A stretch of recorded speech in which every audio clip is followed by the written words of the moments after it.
Hello students, स्वागत है आप सभी का। तो 12th क्लास की फिजिक्स में सबसे पहले स्टार्ट कर रहे हैं चैप्टर 1 विद्युत आवेश तथा क्षेत्र। तो इसमें सबसे पहला टॉपिक है हमारा विद्युत आवेश एवं आवेशन की विधियां। विद्युत आवेश क्या होता है और दो वस्तुएं हैं, अच्छा अनावेशित है या कोई भी हो सकती है, इनको हम कैसे आवेशित करते हैं। उसके बाद नेक्स्ट टॉपिक होगा आवेश के गुण।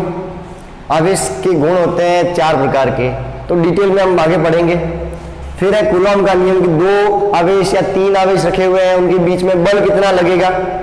फिर विद्युत क्षेत्र रेखाएं क्या होती है, विद्युत द्विध्रुव क्या होता है, उसका द्विध्रुव आघूर्ण कितना होता है। फिर इस द्विध्रुव के कारण विद्युत क्षेत्र जो आता है, एक आता है अक्ष पर और एक आता है निरक्ष पर, वो किस प्रकार से डिराइव करते हैं। और लास्ट टॉपिक होगा हमारा एक समान विद्युत क्षेत्र में द्विध्रुव पर बल आघूर्ण कितना लगता है। तो टॉपिक एक बार देख लीजिए। हमें स्टार्ट करना है सबसे पहला विद्युत आवेश एवं आवेशन की विधियां।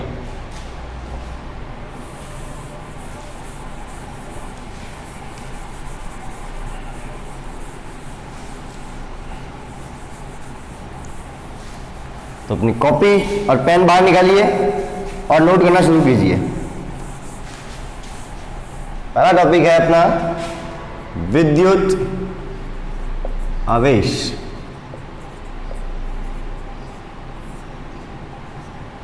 प्रकृति के सारे वस्तु जो है मूलभूत कणों से बनी होती है, तो पदार्थ के मूलभूत कणों का ऐसा गुण है जिसके कारण वे विद्युत एवं चुंबकीय बल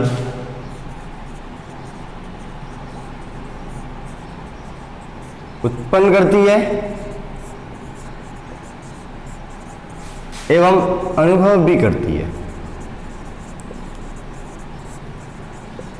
प्रकृति की सारी वस्तुएं बनी हुई है मूलभूत कणों की। मूलभूत कण जैसे प्रोटॉन, इलेक्ट्रॉन और न्यूट्रॉन, तो इनके ऊपर कोई आवेश होता है। अब वो आवेश क्या है, इसका कोई गुण है। इस गुण के कारण उनमें विद्युत क्षेत्र उत्पन्न होगा या विद्युत क्षेत्र अनुभव करेगा। चुंबकीय बल उत्पन्न करेगा या चुंबकीय बल अनुभव करेगा। अब आवेश का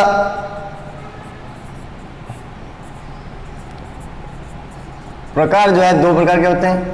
पहला धनात्मक आवेश, दूसरा ऋणात्मक आवेश। और ये नाम कहां से आए, कोई वैज्ञानिक था बेंजामिन फ्रैंकलिन, उसने ये नाम दिए थे आवेशों को, धनात्मक आवेश और ऋणात्मक आवेश। धनात्मक आवेश को मैं कैसे कह सकता हूं, धनात्मक आवेश का मतलब है कि किसी भी परमाणु से अगर इलेक्ट्रॉनों की कमी हो जाए, इलेक्ट्रॉन की कमी हो जाए तो उसके ऊपर इलेक्ट्रॉन कम हो गए, इलेक्ट्रॉन कम होंगे, प्रोटॉन ज़्यादा होंगे, इसका मतलब उसके ऊपर धनात्मक आवेश आ गया। और यही बात अगर मैं ऋणात्मक आवेश की कहूँ तो उसके ऊपर जो है इलेक्ट्रॉन की वृद्धि होती है, और जब इलेक्ट्रॉन बढ़ेंगे तो माइनस आवेश अपने आप बढ़ जाएगा, इलेक्ट्रॉन की वृद्धि। नोट कर लीजिए एक बार।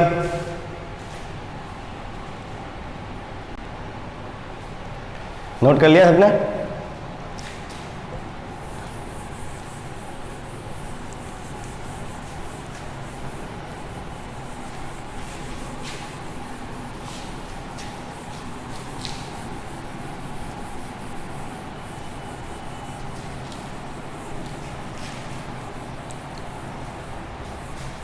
अब जो है आवेश का कंसेप्ट जो आ गया, अब हमें देखना है कि आवेशों के इस गुण के कारण पदार्थ क्या करते हैं एक दूसरे में।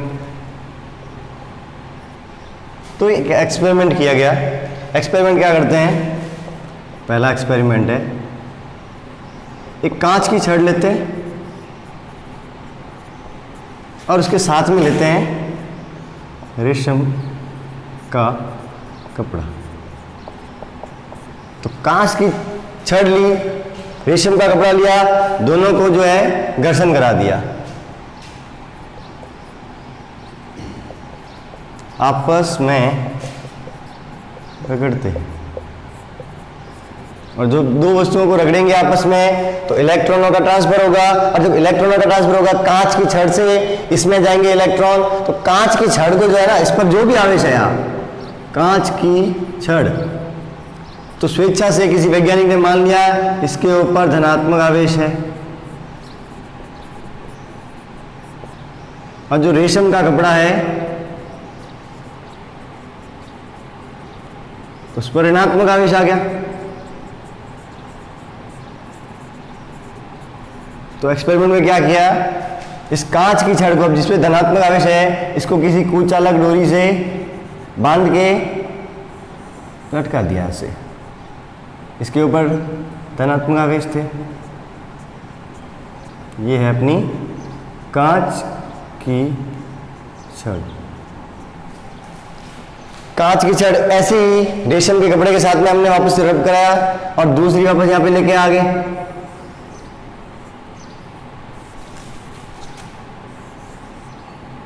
ये भी एक कांच की छड़ है।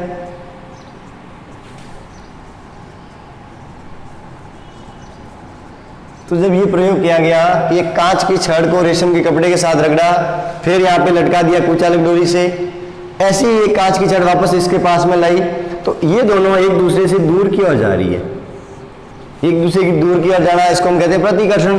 तो दो कांच की छड़ें हैं जिनके ऊपर धनात्मक आवेश माना था हमने, दोनों के अंदर प्रतिकर्षण हो रहा है।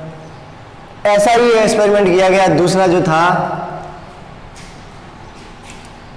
वो किया गया एबोनाइट की छड़ का, और उसके साथ में लिएगी बिल्ली की खाल।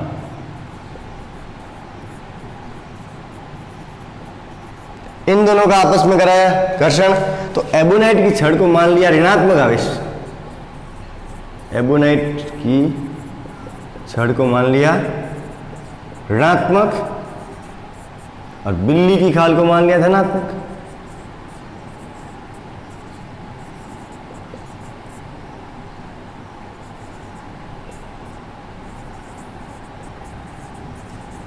तो क्या किया, ऐसे ही एक एबोनाइट की छड़ यहां पे किसी कुचालक डोरी के साथ में लटका दी जिसके ऊपर ऋणात्मक आवेश था। ये है एबोनाइट की छड़।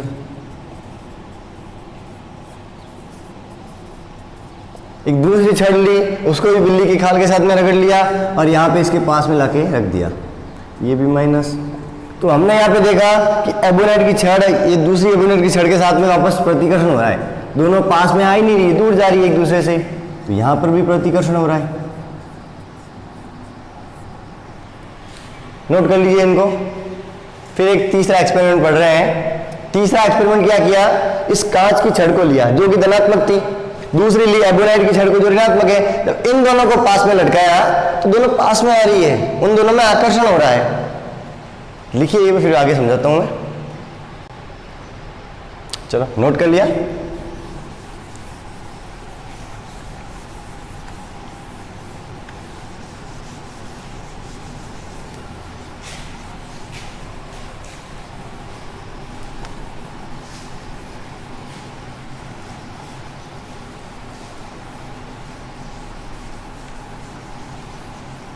तो तीसरा एक्सपेरिमेंट किया, वो तीसरा एक्सपेरिमेंट था धनात्मक आवेश की छड़ थी, वो ली कांच की छड़ और उसके साथ में ली एबोनाइट की छड़ जिसको बिल्ली की खाल के साथ में रगड़ा गया था।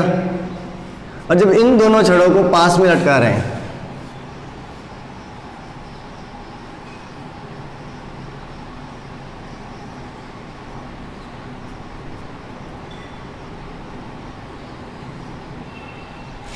ये तो होगी कांच की छड़, दूसरी ले रहे हैं हम इसके साथ में एबोनाइट की छड़।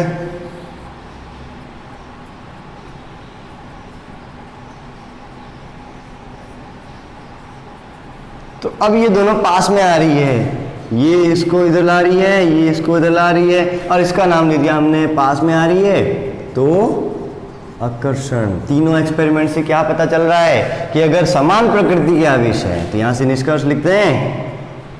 तो पहला एक्सपेरिमेंट और दूसरा एक्सपेरिमेंट कह रहा था कि समान प्रकृति के आवेश है, उनमें होगा प्रतिकर्षण। धनात्मक और धनात्मक में या ऋणात्मक और ऋणात्मक में प्रतिकर्षण होता है। परंतु जब तीसरा एक्सपेरिमेंट किया तो पता चला कि धनात्मक और ऋणात्मक या विपरीत प्रकृति के आवेश हैं। विपरीत प्रकृति के आवेशों में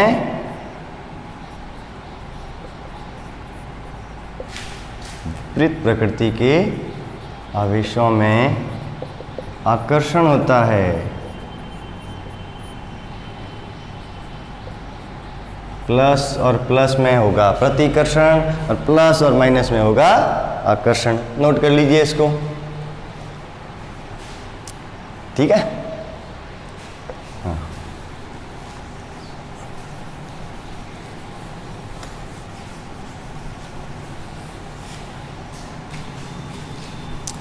अब जो है ऐसे पदार्थ जिनमें आवेशों का गमन होगा, आवेश गतिशील होंगे, उनको कहते हैं हम चालक पदार्थ या कह सकते हैं कंडक्टर। जिनमें मुक्त आवेशों का गमन होता है, मुक्त आवेशों का प्रवाह होता है।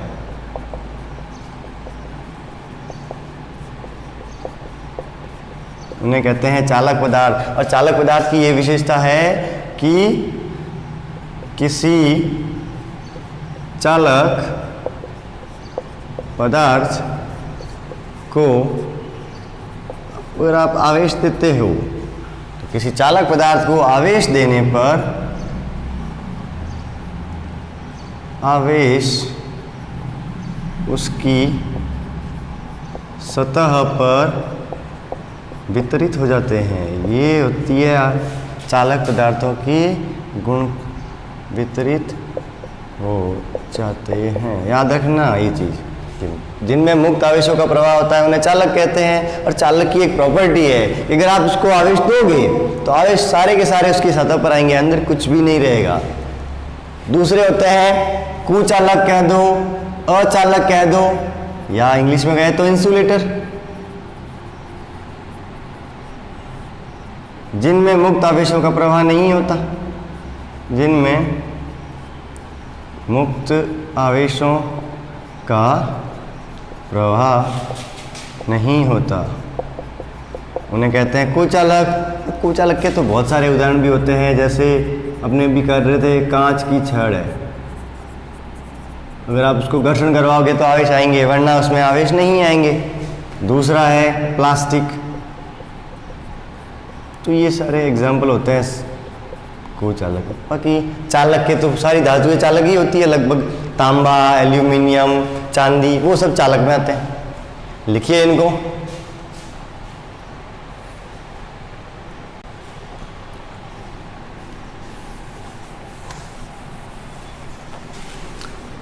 अब नेक्स्ट टॉपिक है आवेशन की विधियां। हेडिंग लगाइए, आवेशन की विधियां।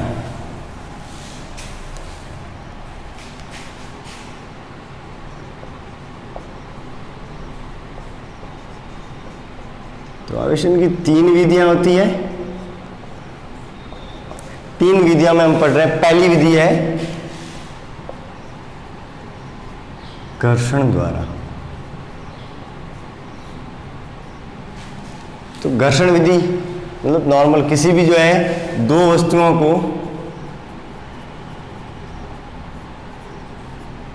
आपस में घर्षण करवा कर आवेशित किया जा सकता है, आवेशित किया जा सकता है। जैसे अभी हमने दो वस्तुओं को आपस में घर्षण करवाओगे तो उनके ऊपर जो है दोनों के ऊपर आवेश आ जाएगा। जैसे अभी हमने किया था बिल्ली की खाल और एबोनाइट की छड़ को, दूसरा किया था कांच की छड़ और रेशम के कपड़े को। यहाँ पे लिख दीजिए उदाहरण के लिए, कांच की छड़ को रेशम के कपड़े से घर्षण करवाने पर दोनों ही आवेशित हो जाती है, वे आवेशित हो जाती है। इसी प्रकार से दूसरा, अगर आप कांच की छड़ की जगह ले लो एबोनाइट की छड़, और या रेशम के कपड़े की जगह ले लो बिल्ली की खाल, तो एबोनाइट की छड़, एबोनाइट की छड़ व बिल्ली की खाल को घर्षण करवाने पर भी वे आवेशित हो जाती है, आवेशित हो जाती है। तो किसी भी दो वस्तुओं को ले लो, उनको घर्षण करवा दो, आवेशित हो जाएंगी। पर यहाँ पे ये ध्यान रखना, आप यहाँ पे चालक वस्तु को नहीं कर सकते, नोट लिख दो ना, चालक वस्तु को घर्षण द्वारा आवेशित नहीं किया जा सकता। क्यों नहीं किया जा सकता? क्योंकि चालक वस्तुएं वे होती है जिनमें आवेशों का प्रवाह होता है, आवेशित नहीं किया जा सकता। अब मुक्त आवेशों का अगर प्रवाह हो रहा है, जैसे ही मैं इसको किसी चालक को घर्षण करवाऊंगा, उसमें आवेश आएंगे, और अब उसका मेरे हाथ में रखा हुआ है, मैं खुद भी एक चालक वस्तु हूँ, और उसी चालक वस्तु से जमीन के अंदर सारे आवेश चले जाएंगे। तो एक तरह से ये हो जाएगा, भू संपर्कित हो जाएंगे। चालक के आवेश सारे के सारे जो है किसी माध्यम के द्वारा जमीन में चले गए, तो अब चालक पे तो कोई आवेश बचा ही नहीं। इसीलिए ये ध्यान रखना कि चालक वस्तुओं को आप घर्षण द्वारा आवेशित नहीं कर सकते। तो किसको कर सकते हो? जैसे कांच की छड़ है, एबोनाइट की छड़ है, ये सारी कैसी है? कुचालक वस्तुएं हैं। तो कुचालक वस्तुओं को अगर आप करवाए हुए घर्षण, तो उनसे आवेशित जो है कर सकते हैं। नोट कर लो, नोट कर लिया? ठीक है।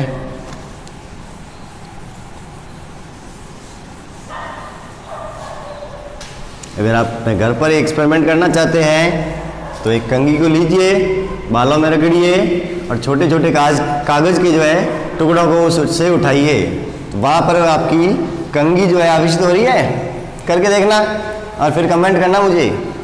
नहीं होता है तो फिर कोई और एक्सपेरिमेंट जरूर करेंगे। दूसरा है, तो दूसरी विधि कहलाती है चालन विधि, और चालन को हम कह सकते हैं संपर्क विधि भी कह सकते हैं। संपर्क द्वारा,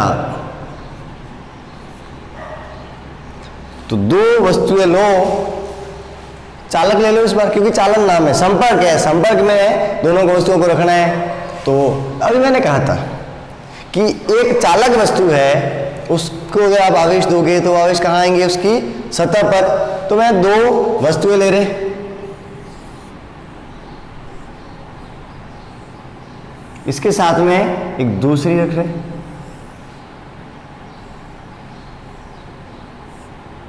और दोनों को आवेश दे रहे हैं। अब मैं आवेश दूंगा तो आवेश पूरे निकाय पे जाएंगे, और जब पूरे निकाय पे जाएंगे तो उसकी सरफेस पे आ जाएंगे। इसको जो है आवेश दूंगा तो आवेश यहां से यहां पे आ जाएंगे। तो अब ये इसकी सरफेस पे और इसकी सरफेस पे आ जाएंगे। अब इन दोनों को अलग अलग कर लो। उन दोनों को अलग अलग जब करोगे तो ये भी आवेशित हो जाएगी और ये भी आवेशित हो जाएगी। तो यहां पे आप कर सकते हो, या आप चाहो तो एक आवेशित वस्तु ले लो और दूसरी अनावेशित वस्तु ले लो, दोनों को पास में रख लो, तो जो है एक से दूसरे में चला जाएगा इसका आवेश। तो ये होती है संपर्क विधि। लिख देते हैं, दो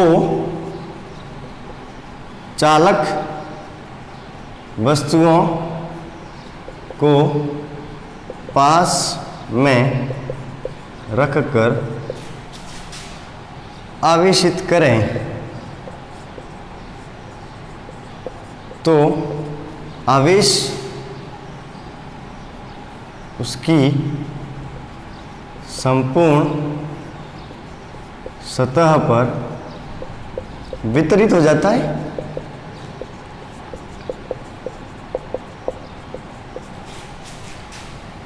फिर उन्हें अलग कर देते हैं, और जैसे ही अलग होंगे दोनों, इसका नाम दे देते हैं ए और ये बी।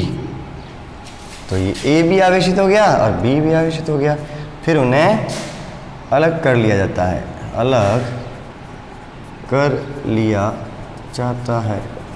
तो चालन विधि कहाँ काम आती है? जब चालक वस्तुएं आवेशित है, एक से दूसरे को चालित कर सकते हैं। मान लो अगर ए आवेशित नहीं होती और बी आवेशित होती, तब भी अगर दोनों को पास में रखते तो यहाँ पर दोनों पर आवेश बराबर मात्रा में वितरित हो जाते। बस यही कहलाता है अपना चालन विधि। नोट कर लीजिए। चलो नोट कर लिया। बस अब बहुत नज़दीक है अपने आवेशन की विधियों को कंप्लीट करने में।